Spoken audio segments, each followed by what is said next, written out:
नमस्कार। हनुमान जी के 9 चमत्कार जानकर चौंक जाएंगे आप। हनुमान जी सर्वशक्तिमान, सर्वज्ञ और सभी ओर एक साथ विद्यमान हैं। हनुमान जी के बगैर न तो श्री राम युद्ध जीत पाते और न ही श्री कृष्ण महाभारत का युद्ध लड़ पाते। हनुमान जी एक कल्प तक इस धरती पर रहेंगे। चारों युगों में उन्होंने अपने भक्तों को अपनी उपस्थिति से अवगत कराया है। यहाँ प्रस्तुत है त्रेता और द्वापर में उनके चमत्कार। पहला चमत्कार। एक बार की बात है, माता अंजनी हनुमान जी को कुटिया में सुलाकर कहीं बाहर चली गई थीं। थोड़ी देर में जब हनुमान जी की नींद खुली तो उन्हें तेज भूख लगने लगी। इतने में आकाश में उन्हें चमकते हुए भगवान सूर्य देव दिखाई दिए। हनुमान जी ने समझा यह कोई लाल लाल मीठा फल है। बस उसे तोड़ने के लिए हनुमान जी उसकी ओर उड़ने लगे। हनुमान जी ने सूर्य भगवान के निकट पहुंचकर उन्हें पकड़कर अपने मुंह में रख लिया। वह दिन सूर्य ग्रहण का था। राहु सूर्य को ग्रसने के लिए उनके पास पहुंच गया था। उसे देखकर हनुमान जी ने सोचा कि शायद यह भी कोई काला फल है, इसलिए वे उसकी ओर भी झपटे। जैसे तैसे जान बचाकर राहु वहां से भागा। दूसरा चमत्कार।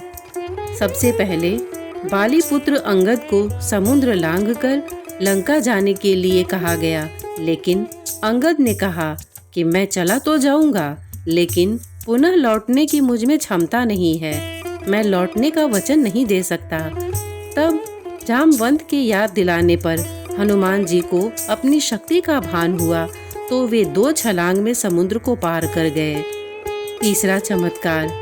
जब रावण ने अपने दरबार में हनुमान जी को बैठने के लिए स्थान नहीं दिया तो हनुमान जी ने अपनी पूंछ को बड़ा करने पर रावण से भी ऊंचा आसन बना लिया और वे उसी के ऊपर बैठ गए। यह देखकर सभी दरबारी दंग होकर भयभीत हो गए। चौथा चमत्कार। राम की महिमा सुनकर रावण क्रोधित होकर कहता है कि जिस पूंछ के बल पर यह बैठा है उसकी इस पूंछ में आग लगा दी जाए। जब बिना पूंछ का यह बंदर अपने प्रभु के पास जाएगा तो प्रभु भी यहाँ आने की हिम्मत नहीं करेगा। पूंछ को जलते हुए देखकर हनुमान जी तुरंत ही बहुत छोटे रूप में हो गए। बंधन से निकलकर वे सोने की अटारियों पर जा चढ़े। फिर उन्होंने अपना विशालकाय रूप धारण किया और अट्टहास करते हुए रावण के महल को जलाने लगे। उनको देखकर लंकावासी भयभीत हो गए। देखते ही देखते लंका जलने लगी और लंकावासी भयाक्रांत हो गए। हनुमान जी ने एक ही क्षण में सारा नगर जला डाला। एक विभीषण का घर नहीं जलाया। सारी लंका जलाने के बाद वे समुद्र में कूद पड़े। पांचवा चमत्कार। राम रावण युद्ध के दौरान जब रावण के पुत्र मेघनाद ने शक्ति बाण का प्रयोग किया तो लक्ष्मण सहित कई वानर मूर्छित हो गए थे। जामवंत के कहने पर हनुमान जी संजीवनी बूटी लेने द्रोणाचल पर्वत की ओर गए। जब उनको बूटी की पहचान नहीं हुई तब उन्होंने पर्वत के एक भाग को उठाया और वापस लौटने लगे। रास्ते में उनको कालनेमी राक्षस ने रोक लिया और युद्ध के लिए ललकारने लगा। कालनेमी राक्षस रावण का अनुचर था। रावण के कहने पर ही कालनेमी हनुमान जी का रास्ता रोकने गया था, लेकिन राम भक्त हनुमान उसके छल को जान गए और उन्होंने तत्काल उसका वध कर दिया। छठा चमत्कार।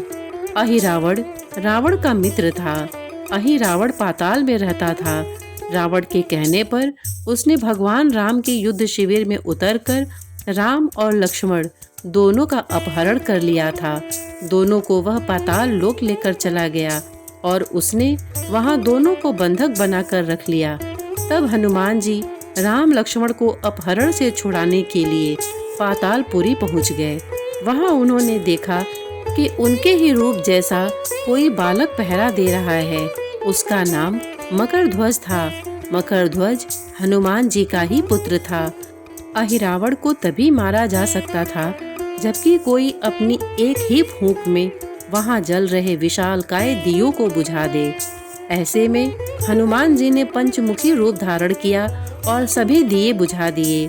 फिर हनुमान जी ने अहिरावण का वध कर प्रभु श्री राम और लक्ष्मण को मुक्त कराया और मकर ध्वज को पाताल लोक का राजा नियुक्त करते हुए उसे धर्म के मार्ग पर चलने की प्रेरणा दी। वे राम लक्ष्मण दोनों को अपने कंधे पर बिठाकर पुनः युद्ध शिविर में लौट गए। 7वां चमत्कार। भगवान श्री कृष्ण की 8 पत्नियां थीं, रुक्मिणी, जामवंती, सत्यभामा, कालिंदी, मित्रबिंदा, सत्या, भद्रा और लक्ष्मणा। इसमें से सत्यभामा को अपने सुंदरता और महारानी होने का घमंड हो चला था, तो दूसरी ओर सुदर्शन चक्र खुद को सबसे शक्तिशाली समझता था और विष्णु वाहन गरुड़ को भी अपने सबसे तेज उड़ान भरने का घमंड था। श्री कृष्ण ने गरुड़ देव को हनुमान जी को बुलाने के लिए कहा, जो द्वारिका से हजारों किलोमीटर दूर गंधमादन पर्वत पर विराजमान थे। गरुड़ ने तत्क्षण ही वहां पहुंचकर हनुमान जी से अपने साथ पीठ पर बैठकर चलने के लिए कहा, लेकिन हनुमान जी ने कहा कि तुम चलो, मैं आता हूँ। गरुड़ देव ने कहा कि तुम वहाँ उतनी जल्दी नहीं पहुँच सकते जितनी जल्दी मैं पहुँच सकता हूँ। हनुमान जी ने कहा कि देखते हैं, तुम चलो, मैं आता हूँ। हनुमान जी अपनी शक्ति से गरुड़ जी से पहले द्वारिका के द्वार पर पहुँच जाते हैं। वहाँ सुदर्शन चक्र उन्हें रोक कर कहता है कि सुनो वानर, तुम मेरी आज्ञा के बगैर अंदर नहीं जा सकते। हनुमान जी सुदर्शन चक्र को पकड़कर अपनी कांख में दबा लेते हैं और अंदर चले जाते हैं। वहां पर एक झूले में श्री कृष्ण और सत्यभामा झूल रहे होते हैं, तो हनुमान जी श्री कृष्ण को देखकर उनके चरण छू कर बोलते हैं, प्रभु, आप यहाँ पर अकेले इस दासी के साथ? यह सुनकर सत्यभामा सोच में पड़ जाती है। तब हनुमान जी श्री कृष्ण से पूछते हैं कि प्रभु, माँ सीता कहाँ हैं, जो इस जगत में सबसे सुंदर और मातृतुल्य हैं। यह सुनकर श्री कृष्ण मुस्कुराते हैं और सत्यभामा के चेहरे की ओर देखते हैं। तभी गरुड़ जी आते हैं और हनुमान जी को अपने से पहले पहुंचा हुआ देखकर चौंक जाते हैं। इस तरह हनुमान जी के माध्यम से श्री कृष्ण तीनों का घमंड तोड़ देते हैं। 8वां चमत्कार। एक बार वनवास काल में द्रौपदी को एक सहस्त्र दल कमल दिखाई दिया। उसने उसे ले लिया और भीम से उसी प्रकार का एक और कमल लाने को कहा। भीम कमल लेने चल पड़े। आगे जाने पर भीम को गंधमादन पर्वत की चोटी पर एक विशाल केले का वन मिला, जिसमें वे घुस गए। इसी वन में हनुमान जी रहते थे। उन्हें भीम के आने का पता लगा, तो उन्होंने सोचा कि अब आगे स्वर्ग के मार्ग में जाना भीम के लिए हानिकारक होगा। वे भीम के रास्ते में लेट गए। भीमसेन ने वहां पहुंचकर हनुमान से मार्ग देने के लिए कहा, तो वे बोले, यहाँ से आगे ये पर्वत मनुष्यों के लिए अगम्य है, अतः यहीं से लौट जाओ। भीम ने कहा, मैं मरूं या बचूं, तुम्हें क्या? तुम जरा उठकर मुझे रास्ता दे दो। हनुमान बोले, रोग से पीड़ित होने के कारण उठ नहीं सकता, तो मुझे लांग कर चले जाओ। भीम बोले, परमात्मा सभी प्राणियों के देह में है, किसी को लांग कर उसका अपमान नहीं करना चाहिए। तब हनुमान बोले, तो तुम मेरी पूंछ पकड़कर हटा दो और निकल जाओ। भीम ने हनुमान की पूंछ पकड़कर जोर से खींची, किंतु वह नहीं हिली। भीम का मुंह लज्जा से झुक गया। उन्होंने क्षमा मांगी और परिचय पूछा। तब हनुमान जी ने अपना परिचय दिया और वरदान दिया कि महाभारत युद्ध के समय मैं तुम लोगों की सहायता करूंगा। वस्तुतः विनम्रता ही शक्ति को पूजनीय बनाती है, इसलिए अपनी शक्ति पर अहंकार न कर उसका सत्कार्यों में उपयोग कर समाज में आदरणीय बने। 9वां चमत्कार अर्जुन से जुड़ा है। आनंद रामायण में वर्णन है कि अर्जुन के रथ पर हनुमान जी के विराजित होने के पीछे भी कारण है। एक बार रामेश्वरम तीर्थ में अर्जुन का हनुमान जी से मिलन हो जाता है। इस पहली मुलाकात में हनुमान जी से अर्जुन ने कहा, अरे राम और रावण की युद्ध के समय तो आप थे। हनुमान जी ने कहा, हाँ। तभी अर्जुन ने कहा, आपके स्वामी श्री राम तो बड़े ही श्रेष्ठ धनुषधारी थे, तो फिर उन्हें समुद्र पार जाने के लिए पत्थरों का सेतु बनवाने की क्या आवश्यकता थी? यदि मैं वहां उपस्थित होता तो समुद्र पर बाड़ों का सेतु बना देता, जिस पर चढ़कर आपका पूरा वानर दल समुद्र पार कर लेता। इस पर हनुमान जी ने कहा, असंभव, बाड़ों का सेतु वहाँ पर कोई काम नहीं कर पाता। हमारा यदि एक भी वानर चढ़ता तो बाड़ों का सेतु छिन्न भिन्न हो जाता। अर्जुन ने कहा, नहीं, देखो ये सामने सरोवर है, मैं उस पर बाड़ों का एक सेतु बनाता हूँ, आप इस पर चढ़कर सरोवर को आसानी से पार कर लेंगे। हनुमान जी ने कहा, असंभव। तब अर्जुन ने कहा, यदि आपके चलने से सेतु टूट जाएगा तो मैं अग्नि में प्रवेश कर जाऊंगा, और यदि नहीं टूटता है तो आपको अग्नि में प्रवेश करना पड़ेगा। हनुमान जी ने कहा, मुझे स्वीकार है, मेरे 2 चरण ही इसने झेल लिए तो मैं हार स्वीकार कर लूंगा। तब अर्जुन ने अपने प्रचंड बाणों से सेतु तैयार कर दिया। जब तक सेतु बनकर तैयार नहीं हुआ तब तक तो हनुमान जी अपने लघु रूप में ही रहे, लेकिन जैसे ही सेतु तैयार हुआ हनुमान जी ने विराट रूप धारण कर लिया। हनुमान राम का स्मरण करते हुए उस बाड़ों के सेतु पर चढ़ गए।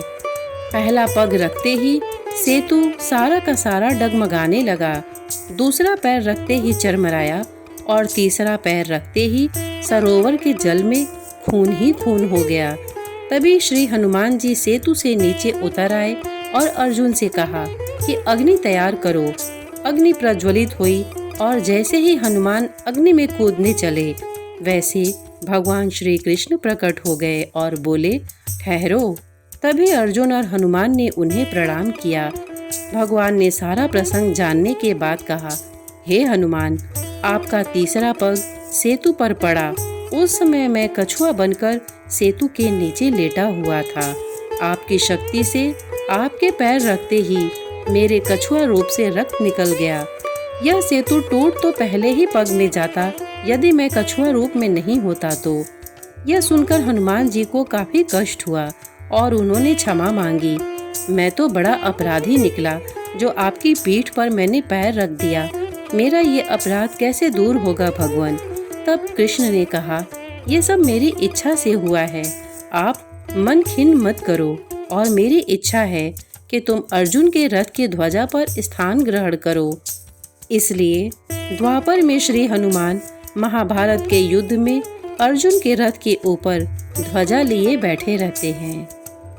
श्रोतागण, इतने धैर्य से इसे सुनने के लिए आपने अपना बहुमूल्य समय दिया, इसके लिए आपका बहुत बहुत धन्यवाद। नमस्कार।